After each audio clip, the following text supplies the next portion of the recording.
Most people think bringing an animal home is harmless, especially when it looks small, lost, or helpless. But some of the most dangerous situations in the world start exactly that way. Across the world, ordinary people have taken in wild animals, fed them, named them, and built their lives around them. What they did not know was that the creature they were nurturing was growing into something they could never fully control. Some of them found out too late. These are 10 real cases where compassion turned into a nightmare. Number 10. Brooklyn's biggest mistake. At 22 years old, Brooklyn Cowrie had everything going for her. A model and a professional skateboarder with major sponsorships, a feature in Vogue, and a television commercial just weeks away from filming. Her face and her talent were both building something real. And then, in under a minute, everything collapsed. Brooklyn had always loved dogs. Growing up around them had made her completely comfortable with them, the kind of person who never felt the need to be cautious. So when she went to stay with her cousin in Arizona, the pit bull living there immediately caught her attention. Over the days she spent at that house, she and the dog had started to build a real bond. She played with it, spent time around it, and genuinely enjoyed its company. To her, this was just another dog she was falling in love with. She had no idea she was getting attached to something that was about to change her life forever.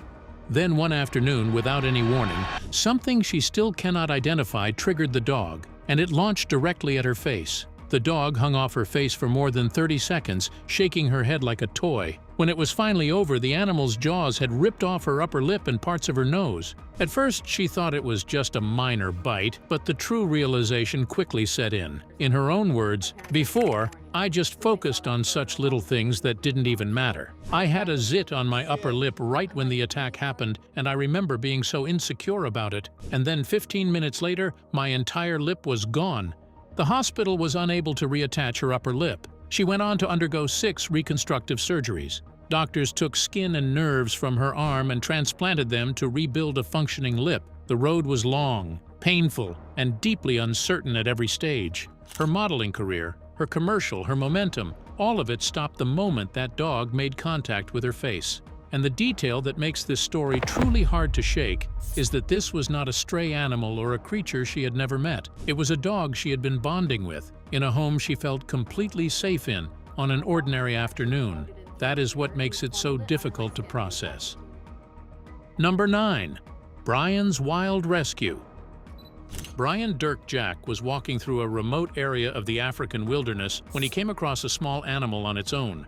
It was tiny, it was vulnerable, and there was no sign of its mother anywhere nearby. Brian assumed it was a stray dog or some kind of wild puppy that had been abandoned. He picked it up, took it home, and started raising it by hand. It was only after he got home and took a closer look that he realized what he had actually brought through his front door. This was not a puppy. This was a hyena cub. By that point, Brian was already attached, so instead of taking it back, he made the decision to keep raising it. For a while, everything seemed fine. He fed the cub, housed it, and spent enough time with it that a genuine bond started to form between them. The hyena was playful and responsive, and it was clearly attached to Brian in a way that surprised everyone who saw them together. So this is the guy that was, it's all like a tiny little baby in your video, right? People who visited could not believe how the animal behaved around him. It was the kind of bond that made Brian feel like he had done something remarkable. But here is what Brian did not fully account for. Hyenas are not dogs. They are not wired for domestication in any way. As the animal grew, something shifted. Its instincts got sharper. Its physical strength became harder to manage, and its patience for being confined started running out. A fully grown hyena has one of the strongest bite forces of any land predator alive. It can crush through solid bone the way most animals cannot even get through meat. And unlike animals that attack out of panic or impulse, hyenas are calculating. They observe, they wait, and they act with intention. That makes them significantly more dangerous than an animal that simply charges. Then the hyena attacked him. It was not a warning bite or a moment of rough play that went too far. The animal came at Brian with the full weight of everything it had become, and it was in that moment that Brian finally understood what he was actually dealing with. The bond was real, but it was no longer enough to override what this animal had grown into. He had no choice but to release it back into the wild. He had raised it from a cub, invested years into it, and genuinely cared for it. And in the end, none of that mattered. The hyena had simply outgrown the relationship, and there was nothing Brian could do to change that. Number 8. Mary and Rambo. Mary Thorne was walking along a riverbank one day when she spotted a baby alligator alone at the water's edge. No mother in sight, no movement around it, just a small reptile sitting there completely on its own. Most people would have kept walking. Mary picked it up and took it home. That one decision would consume the next 15 years of her life in ways she could never have predicted. She named it Rambo. From that day, she built her entire routine around the animal. She fed it on a strict schedule, trained it consistently, and took it outside regularly. Over time, Rambo began to respond to her voice and recognize her presence in a way that genuinely surprised people who witnessed it. Well, Rambo got his license so that he can stay at home. He will be staying with me forever. Mary treated this alligator with the same level of care and devotion that most people reserve for their own children, and Rambo became the center of her world. Then Rambo grew. After 15 years, the animal had reached 5 feet in length, and that is when the U.S. Forest Department showed up at Mary's front door. Their message was not friendly. They told her the alligator was a public safety risk and that she needed to hand it over immediately. They were not asking, they were telling. Mary looked them in the eye and told them she would rather die than give Rambo up. And she was not being dramatic. She meant it completely. Rather than backing down, she took the government to court and fought a full legal battle to keep her alligator. Incredibly, she won. But the court victory came with a condition that should make anyone stop and think. If Rambo ever attacks a person, Mary is fully and personally responsible under the law. No excuses, no defense, no shared liability. One bad day, one unpredictable moment from a 5-foot alligator, and Mary faces criminal consequences. She accepted those terms without hesitation. That tells you everything you need to know about how far this woman's attachment had gone. Number 7. The Snake Boy of Colombia. A family in rural Colombia found a snake in the field behind their house. Now, Colombia is a country covered in dense rainforest and farmland, and snakes are a regular part of life there. Farmers find them in their fields, in their storage rooms, sometimes even inside their homes. So when this family spotted a snake moving through their crops, they were not panicked. They had seen snakes before. They assumed this was just another one. They were wrong. This was a Burmese python, one of the largest and most dangerous constrictors on the planet, and it was already massive when they found it. At full size, this animal would reach 90 kilograms, heavier than most full-grown men. But here is what makes a Burmese python truly monstrous. It does not use venom. It does not need to. It kills by wrapping its entire body around its prey and squeezing. Every time the animal tries to breathe out, the python tightens its grip just a little more, until eventually the heart cannot beat and the lungs cannot expand. The prey suffocates and is crushed at the same time. These snakes have swallowed fully grown deer. They have constricted and consumed alligators. There are documented cases of Burmese pythons killing and swallowing adult human beings whole, leaving nothing behind. So what did this family do when they found one in their field? They picked it up and brought it inside their home. No call to animal control. No discussion about what this animal was capable of. They carried it in, and from that day the python lived with them. Their 7-year-old son became attached to it almost immediately. Within a short time, the boy and the snake were completely inseparable.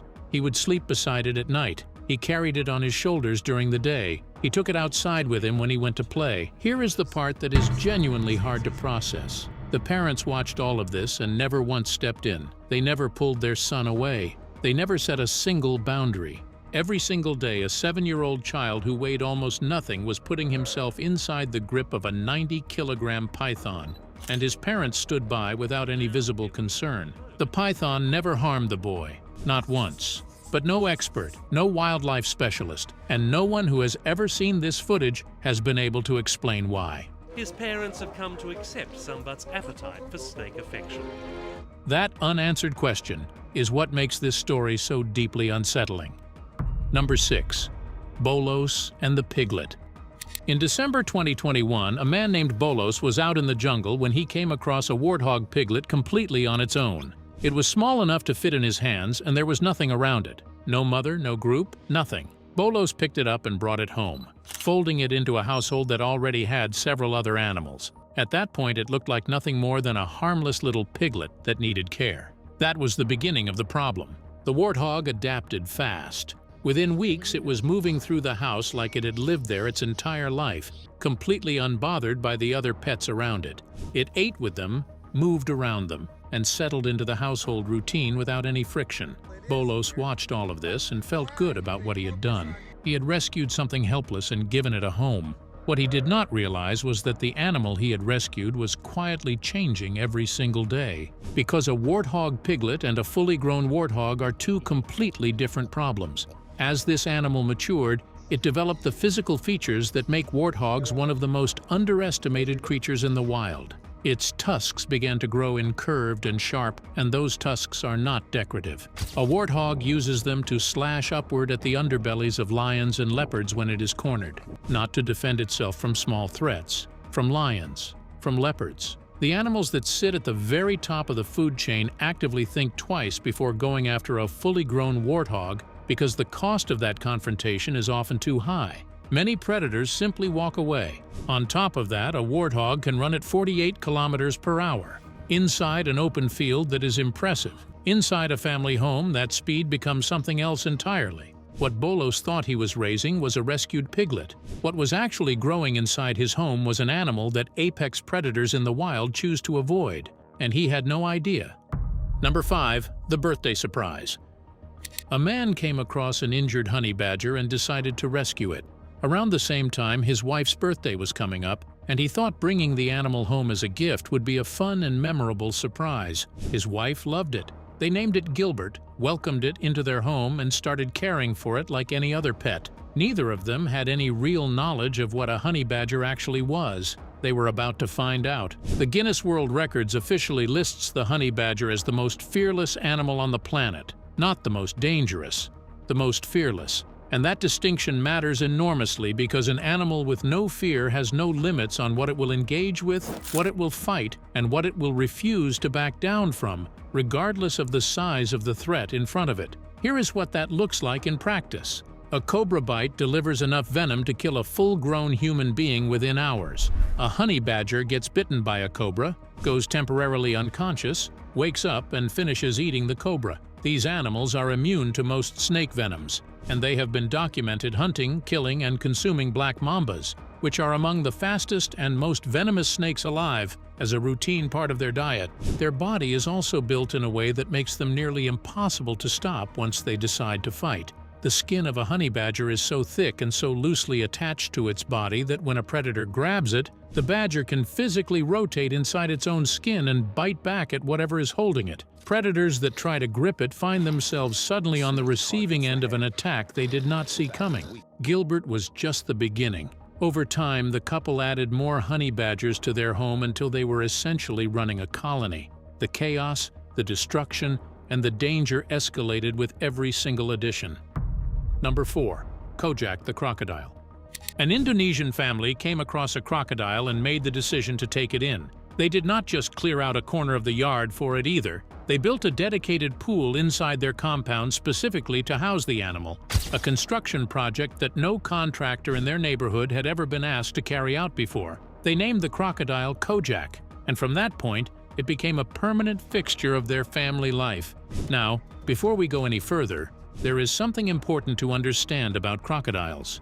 These animals have existed on this planet for over 200 million years. They survived the same extinction event that wiped out the dinosaurs. And in all that time, they have not changed very much, because they did not need to. They are already perfect at what they do. What they do is kill. Crocodiles are not trainable in any meaningful sense. They do not form emotional bonds with humans the way dogs or even some reptiles can. They do not feel affection. They do not recognize kindness. What they do recognize is proximity, movement, and opportunity. A crocodile does not distinguish between a hand bringing it food and a hand that simply happens to be nearby. To a crocodile, both hands are just hands. A crocodile's bite force is the strongest of any animal ever measured on Earth, capable of exerting over 3,700 pounds of pressure per square inch. That is enough force to crush a car door. And crocodiles do not lunge wildly or give warning signs before they strike. They are ambush predators. They stay completely still for extended periods, and when they move, They move with an explosive speed that gives their prey almost no time to react, and yet Kjack never attacked a single member of this family. The children played around it freely. Family members fed it by hand regularly. There was no professional training involved, no wildlife certification, and no safety protocol beyond basic trust. Kjack has not attacked anyone yet, but every crocodile expert who has heard this story will tell you that the words "not yet" are carrying a very heavy load in that sentence. Number 3. The cheetah experiment. A family in South Africa raised 2 cheetahs from birth. From the very beginning, these animals were treated as members of the household. No cage, no leash, no barrier of any kind. The cheetahs ate with the family, moved through the house freely, and went wherever the family went. The children played with them at any time and in any way they wanted. To anyone watching from the outside, it looked like the most extraordinary family setup imaginable, and for a long time it was. Cheetahs are the fastest land animals alive. They can accelerate from a complete standstill to 100 kilometers per hour in just 3 seconds, faster than most sports cars on the road. Unlike lions or leopards, they are not typically aggressive toward humans, and the family leaned heavily on that fact to justify the freedom they gave these animals. What they perhaps did not think about carefully enough was that cheetahs are still large, wild predators, and wild instinct does not disappear just because an animal grows up around people. It waits. Then one afternoon, something shifted. One of the cheetahs was moving through the yard when it spotted the family's chickens. Everything that had been trained into that animal over years of domestic life disappeared in an instant. The cheetah went after the chickens with the full force of what it actually was, a predator acting entirely on instinct, and it killed several of them before anyone could intervene. It was fast, it was violent, and it was over before the family had any real chance to stop it.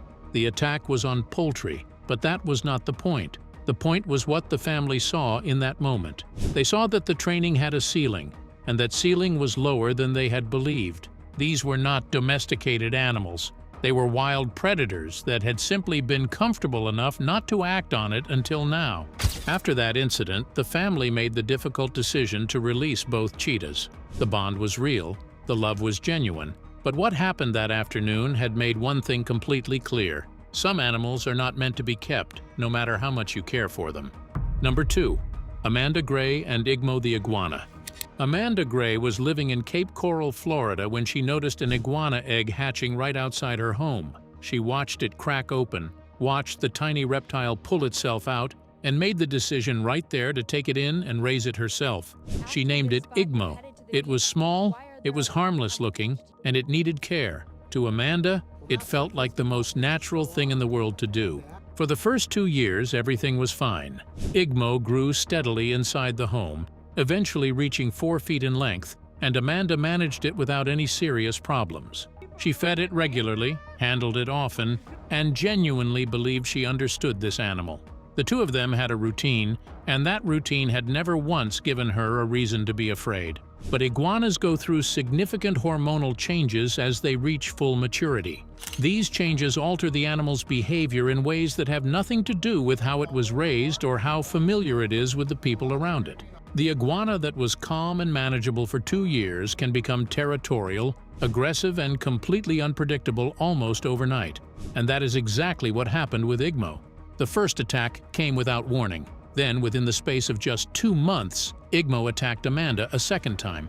The second attack happened during a routine feeding, the most ordinary moment imaginable. Igmo launched directly at her face, slashing her with its claws close enough to her eye that the outcome could have been far worse than it was. She needed stitches and ended up in hospital. What makes iguana attacks particularly serious is the nature of the damage they cause. Their claws open skin in a way that is deep and ragged, and their serrated teeth create wounds that are slow and difficult to heal. Number 1. Roxy and Miota, the baby elephant. Roxy Dot and her team were near a river when they spotted something struggling in the water. A baby elephant had been caught in a flood, and it was losing the fight to stay above the surface. They pulled it out alive, but when they looked around for the rest of the herd, there was nothing. The flood had taken everything. The calf's entire family was gone, and this baby elephant was completely alone in the world. Roxy made the decision to take it home. She named it Miota, and from that first day, she gave it full access to her entire house. The kitchen, the bedroom, the rooftop, every single room without restriction. To most people, that sounds like an unusual arrangement. What Roxy understood was that this animal had just experienced a level of loss that would be difficult to explain even in human terms. Here is something most people do not know about elephants. They are among the most emotionally complex animals on the planet. They grieve. They experience separation anxiety. They form attachments that run so deep that losing a family member can send an elephant into a prolonged state of distress that looks remarkably similar to human trauma. Miota had not just lost one family member, it had lost all of them in one moment, with no warning. And the only living thing it had left was Roxy. So Miota attached itself to her completely. It followed her everywhere she went inside that house. It refused to be separated from her. And as that attachment grew, so did the elephant. The destruction started almost immediately and never stopped. Miota worked through countless utensils, destabilized furniture, and gradually turned Roxy's home into something that barely resembled a house anymore. And this was still a baby. An elephant's physical strength increases every single week, which means that everything Roxy was managing in the early days was only a preview of what was coming. The most important thing to understand about this story is that Miota is not being destructive out of aggression or malice. This animal simply does not know its own size or its own strength. It only knows that it lost everything in a flooding river, and the woman who pulled it out is the only family it has left. That combination of grief, attachment, and growing physical power is what makes this the most quietly overwhelming story on this entire list.